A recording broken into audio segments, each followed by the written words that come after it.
मोहिनी अगदी बरोबर आहे। खरं तर पुतळ्याच्या ठिकाणी आपण पाहतो की काँग्रेसचे कार्यकर्ते जे आहेत ते दाखल झालेले आहेत, निषेध आंदोलन सुरू झालेलं आहे।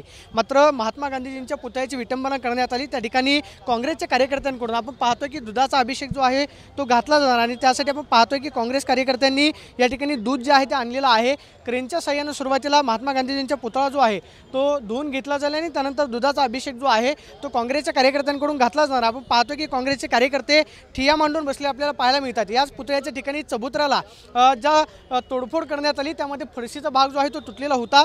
गांधीजींचं मुंडकं जे आहे ते खरं तर त्या पुतळ्याच्या ठिकाणी आपण पाहतो की कोयत्याने हल्ला करण्याचा प्रयत्न केलेला होता, मात्र दुर्घटना जी आहे ती टळली आणि आपण पाहतो की याच ठिकाणी काँग्रेस जे आहे ते आक्रमक झालेले आपल्याला पाहायला मिळते। काँग्रेसच्या कार्यकर्त्यांकडून या ठिकाणी निषेध आंदोलन जे आहे ते केलं जाते। काँग्रेसचे शहराध्यक्ष अरविंद शिंदे यांच्या नेतृत्वाखाली आपण पाहतोय की आंदोलन जे आहे ते सुरू असलेलं आपल्याला पाहायला मिळते। आपल्यासोबत शहराध्यक्ष आहेत, काय तुमची मागणी असणार आहे? कडकमधली कडक कारवाई झाली पाहिजे, जेणेकरून परत अशी कोणतीही घटना कोणत्याही थोर पुरुषाच्या पुतळ्यापाशी घडू नये अशी आमची आहे।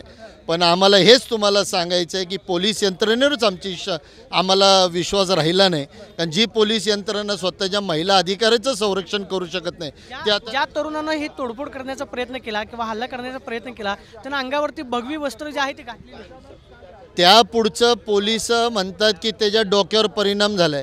कसा झाला परिणाम?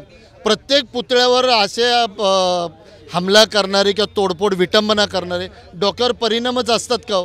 परिणाम असतात तर भगवे कपडे घालायचं कसं कळतं? हा पुतळा कोणाचा आहे कसं कळतं? लोखंडी हत्यार घ्यायचं कसं कळतं? या सगळं पूर्वनियोजित आहे। या पूर्वनियोजितप्रमाणे समाजामध्ये द्वेष कालवायचा। पण मी परत एकदा सांगतो की महात्मा गांधी हयातीत असतानासुद्धा भारतीय जनता पक्ष असेल किंवा ह्या ज्या संघटना आहेत ह्यांनी त्याही वेळेला त्यांच्या विचारांचा आणि त्यांचा द्वेष केला। आजसुद्धा तो विचार आणि तो त्यांचं शिकवण आजसुद्धा भक्कम आहे, त्यामुळे त्यांच्या पुतळ्यांवर त्यांना वार करावा लागतो। काय मागणी असणार आहे तुमची? गुन्हा दाखल करून पुढची काय कारवाई व्हावी अशी? त्याला कडकमधली कडक कारवाई झाली पाहिजे, जेणेकरून परत अशी घटना घडू नये।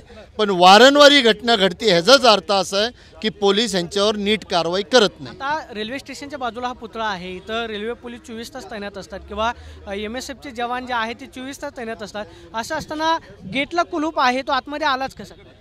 आमचा हाच प्रश्न पोलिसांना आहे की पोलीस यंत्रणा, रेल्वे पोलीस, पुणे पोलीस, सगळे पोलीस असताना पहिला त्याला हटकला आणि धरला, ते या इकडच्या रिक्षावाल्यांनी पकडला। रिक्षावाल्यांनी पकडून पोलिसांना बोलवलं, तेव्हा पोलिसांनी हस्तक्षेप केला। आमचं म्हणणं त्यांची जबाबदारी आहे ना ह्या पुतळ्याला संरक्षण द्यायची। एवढ्या वर्षापासून हा पुतळा इथं आहे, का देत नाही मग संरक्षण अशा गोष्टीला? का हे मुद्दामून घडवलंय समाजामध्ये अजून काहीतरी वातावरण बिघडवण्यासाठी? हा प्रश्न आमचा। राज्य सरकारचं अधिवेशन सुरू आहे, काय मागणी?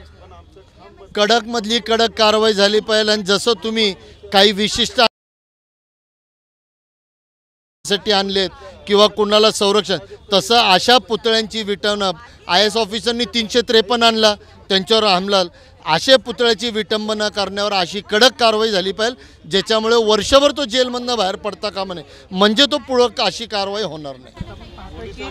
काँग्रेस कार्यकर्त्यांची मागणी आहे या संदर्भामध्ये कडक कारवाई जी आहे ती झाली पाहिजे आणि आपण पाहतोय की पुतळ्याच्या ठिकाणी काँग्रेस कार्यकर्त्यांकडून निषेध आंदोलन जे आहे सुरू असलेलं पाहायला मिळते। Camera person Nagesh Sunil, Pradeep Kapse, TV9 Marathi, Pune.